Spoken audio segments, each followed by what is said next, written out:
주님께서 여러분과 함께 루카가 전한 거룩한 복음입니다. 주님 영광 받으소서.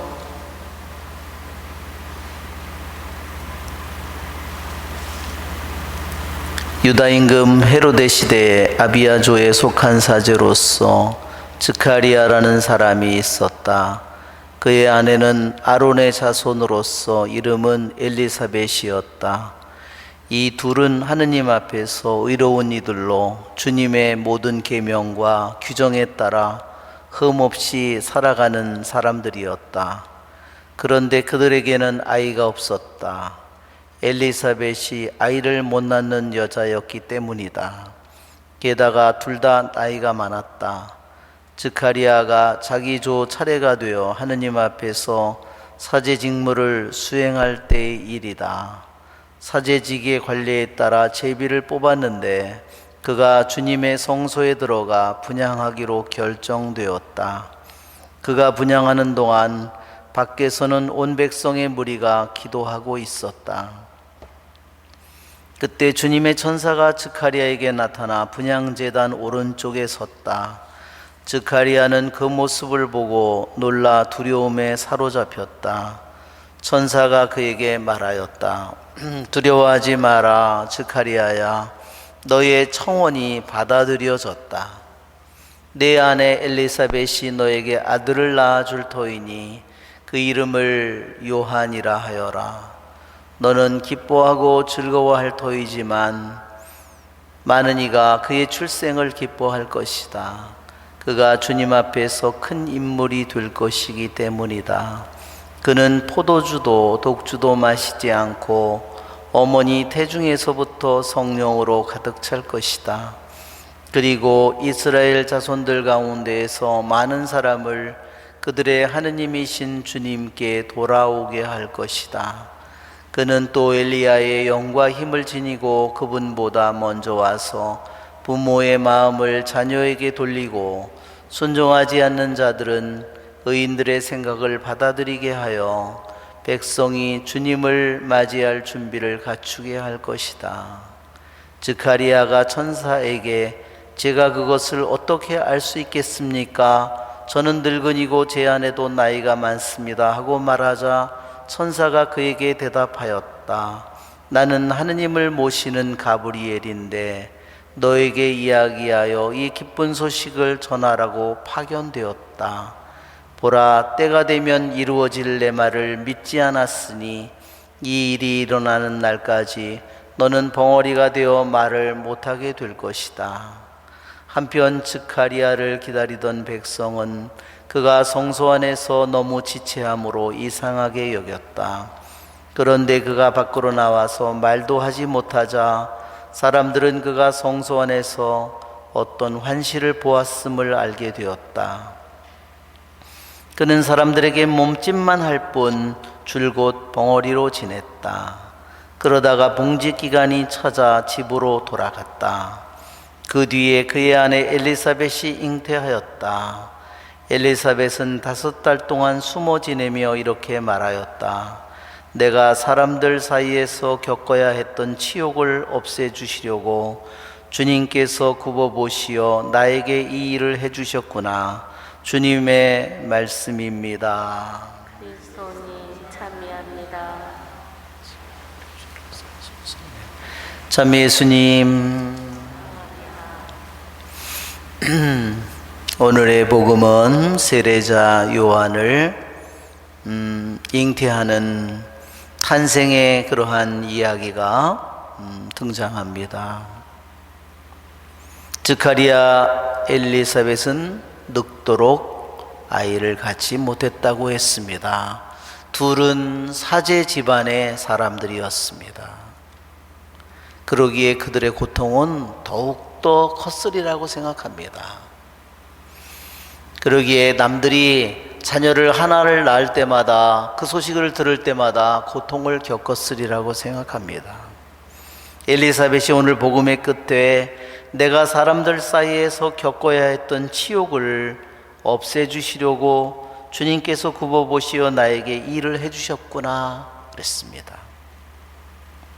그것이 바로 스가랴와 엘리사벳이 바친 봉헌이었습니다.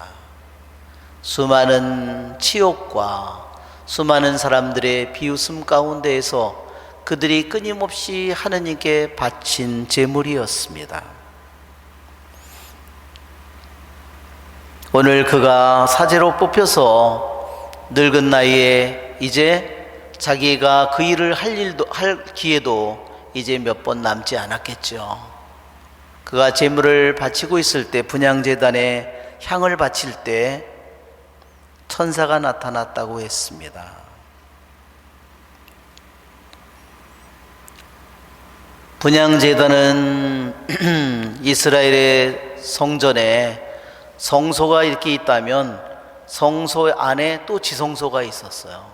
지금 말하자면 제단이 지성소라면 신자들이 앉아있는 장소는 성소라고 보면 됩니다. 그런데 이 가운데에, 이 입구에 성소와 지성소를 갈라놓는 커튼이 쳐져 있었습니다.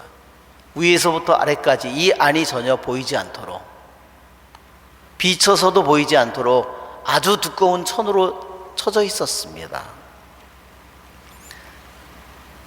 이 커튼 안으로는 1년에 한 번밖에 들어올 수 없었습니다. 그것도 대사제가, 성소 안에는 사제들 외에는 일반 백성은 단 한 명도 들어올 수 없었습니다. 레위만이 성전에 들어올 수 있었습니다. 사제와 레위. 분향제단은, 번제제단은 밖에 있었고 야외에 있었지만 분향제단은 커튼 바로 앞에 있었습니다. 분향제단에 향을 뿌리면 이 향의 연기가 올라갑니다.